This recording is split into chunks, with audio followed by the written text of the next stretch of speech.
Reservation Dogs, Dark Winds, Rutherford Falls, Not You, Prey, Killers of the Flower Moon. It's nice to see more and more Indigenous stories popping up in Hollywood, winning awards and trying to undo the harmful stereotypes of Indigenous people of the past. And there's a vast array of Native filmmakers out there, stories authored by them and portrayed by them, something we haven't seen in Hollywood. But this surge of Indigenous productions owe part of their success to a little-known 1998 film called Smoke Signals. This is A People's History of Native America with me, Tai Leclaire. Smoke Signals is a coming-of-age story about two Native American teenagers, Thomas and Victor, who must leave their reservation to retrieve the ashes of Victor's late father, Arnold. The story starts by retelling the events of the night of July 4th, 1976, where a massive fire destroyed Thomas's house, killing his parents and almost burning up baby Thomas, if not for the heroism of Arnold. The film jumps to the present day where we learn that Arnold has passed away in Phoenix, Arizona, half a world away from the Coeur d'Alene reservation. Hey, Victor, I'm sorry about your dad. Victor and Thomas must now travel to Arizona to retrieve Arnold's ashes to his final resting place back on the res. You're leaving the res and you're going into a whole different country, cousin. But it's the United States. Damn right it is. That's as foreign as it gets. Hope you two got your vaccinations. As Victor and Thomas venture off the reservation, we watch how they interact with white society, confronting and subverting stereotypes and racism. Through flashbacks, we see how Victor's father Arnold struggled with alcoholism, domestic abuse, and eventually abandoning his family to move to Phoenix. This film was sold as the first feature film written and directed by Native Americans, and if you've seen the movie, it's pretty evident. The Coeur d'Alene Reservation is honestly depicted, showing a low-income community with little infrastructure. But where non-Native filmmakers would see this reality and assume sadness, Smoke Signals shows the truth with what we call Indian humor. And Coeur d'Alene people, our reservation is beautiful this morning. It's a good day to be Indigenous. The film showcases comedy and resilience through res life, like the res car that can only drive in reverse, the local K-res radio. So Lester, how's traffic out there this fine morning? A couple of cars went by earlier. And most importantly, the never-ending gossip of a small community, which all portray a deep understanding of living on a reservation. But one of the most important commentaries of Smoke Signals comes from references to past films, like The Last of the Mohicans, Dances with Wolves, and the works of John Wayne, all that help solidify so many of the stereotypes that Indigenous films grapple with today. For example, as Victor and Thomas board the bus towards Phoenix, the presence of non-Indians causes Victor to prod the happy-go-lucky Thomas to get stoic and act like a real Indian. After arriving at a rest stop, Victor and the now stoic Thomas try to regain their assigned seats from two whites, but these are our seats now, and there ain't a damn thing you can do about it. So why don't you and Super Engine there find yourself someplace else to have a powwow? Stuck now at the back of the bus, Victor starts a disparaging chant about John Wayne, a peaceful protest designed to humiliate the notorious Indian killer of the silver screen. John Wayne's teeth, hey-ya, John Wayne's teeth, hey-ya, hey-ya, hey-ya, hey. Even with alcoholism, a real issue that's a literal hangover from the attempted genocide of Native Americans, it's handled with care and grace. As the film continues, we understand that Arnold's decision to leave was not because he was drunk, but out of shame that his tendencies would rub off on Victor. Smoke Signals was able to adopt all the nasty stereotypes thrown at Native Americans by complicating them, then humanizing and humorizing the pain. Research shows that depictions of Native Americans in media change depending on the policy at the time. During the removal period, we saw the bloodthirsty Indian savage, the mortal enemy of the gentle settlers. During assimilation, we shifted towards a more sympathetic version of Native Americans, called the noble savage, where the native character is nice to the Europeans. Perhaps some of their spiritual ways help the white protagonists complete their goal. In the end, it's clear that no matter the intention, media authored by non-natives only reflects what non-natives want natives to be. Want to validate the Trail of Tears? Watch Far and Away. What about justifying assimilation? Check out Wind River. Now, Smoke Signals is not without critique or controversy. The author of the original short story admitted and apologized for a pattern of sexual misconduct. Plus, Smoke Signals relies on a lot of pan-Indian tropes, like fry bread power shirt or asking, Who's your favorite Indian? But the important takeaway is to understand how a film that's written, directed, and produced by Native Americans can look and feel so much different than a film either about Native Americans or even has Native Americans on the cast. So what happened between 1998 when Smoke Signals premiered and 2021 when Res Dogs came out? Remember that concept, the vanishing Indian, from our schools episode? Well, that's kind of what happened. Smoke Signals mocks the film Dances with Wolves, which premiered 8 years before Smoke Signals, was a box office hit, and won 7 Academy Awards. I mean, how many times have you seen Dances with Wolves? 100, 200? Oh,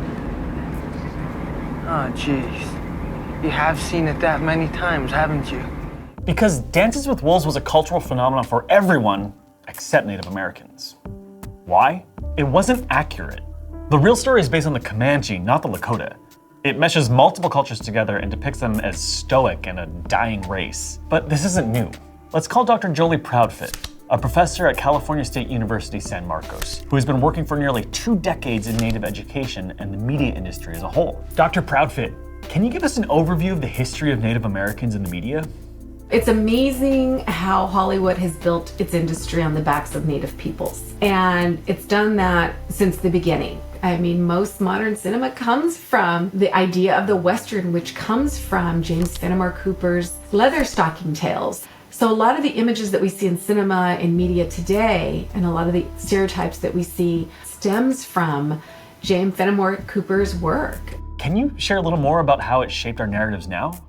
If someone can define how you see yourself, how others see you, and limit you in the past, they don't care about the big picture items. They don't care about clean water. They don't care about missing and murdered Indigenous women. They don't care about educational equity. So our ability to see ourselves, define ourselves for who we are and how we want to see ourselves is so critical. Over 200 years of storytelling done without our approval and without our focus and lens is going to take more than just a few years to replace. So Smoke Signals didn't magically fix everything. There are several shady films that met huge success between then and now.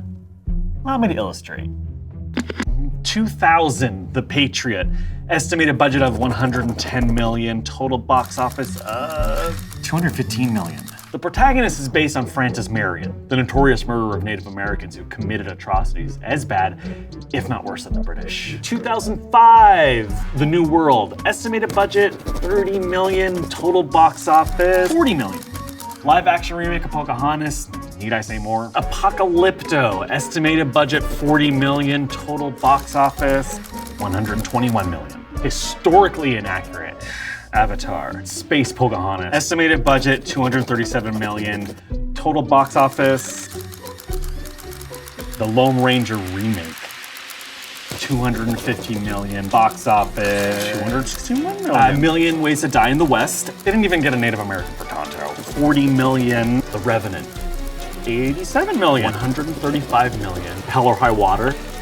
Estimated budget $12 million. Box office $533 million. 2020 News of the World. Box office $38 million. $3 billion. Estimated budget $38 million. Romanticism at its finest. $12 million. Tom Hanks. Basically, Tom Hanks saves a white girl who was adopted by the Kiowa. The classic, white people are better than Indians at being Indian.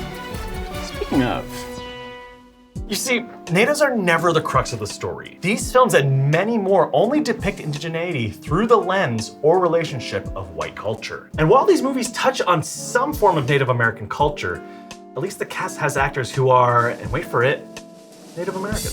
Being a Native actor myself, I know it's a challenging position. I, like all actors, love my craft, but I cannot accept a role that diminishes my agency and dignity as an Indigenous person. But as you've seen, there's not a whole lot of roles that fit this category, and actors have little choice in the roles they're offered. Studios, scripts, and directors have already decided on who the character is and what they look like. That is completely based on stereotypes. Like, and this is a true story, I got less auditions once I cut my hair to this length. So, do I get to be myself, or do I be your Indian? So take Jay Silverheels, a Mohawk actor from Six Nations and probably my cousin. You would know him as Tonto from the original The Lone Ranger.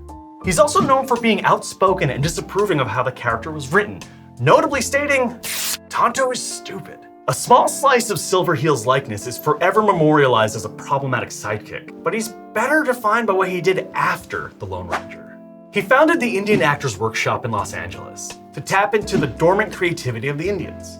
Part of his goal was ending the practice of redface, or when someone non-native plays a native role. So the problem is not the effort or talent of authentic native people, because that's not the issue here. The issue is who gets the money to tell our stories. So when most of the money is going to non-natives to do the work of native people, these mistakes will keep happening. Mind you, redface is still a thing. I called out Yellowstone in the beginning because they do just that. The main native character is not native. But again, the blame here goes to the writer, director, producer, or casting. But Dr. Proudfit, talk about why Indigenous representation is so crucial for our future. Authentic representation promotes cultural understanding. It breaks down all those stereotypes and prejudices. But overall, authentic representation is a matter of respect. It's a matter of equity and justice. Last and most important question, what are your hopes for the future of Indigenous entertainment? There needs to be an autonomy in storytelling. Native American filmmakers asserting the right to create and tell stories that are rooted in their own cultural perspectives, their own values, their own histories, without external manipulation or pressure.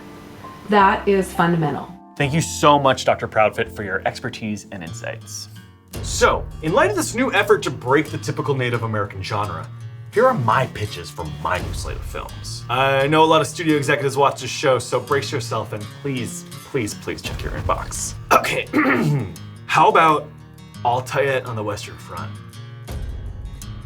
Or Two Ties, Too Furious? Fast Tie at Richmond Tie? Thai Robot? Tie Hard?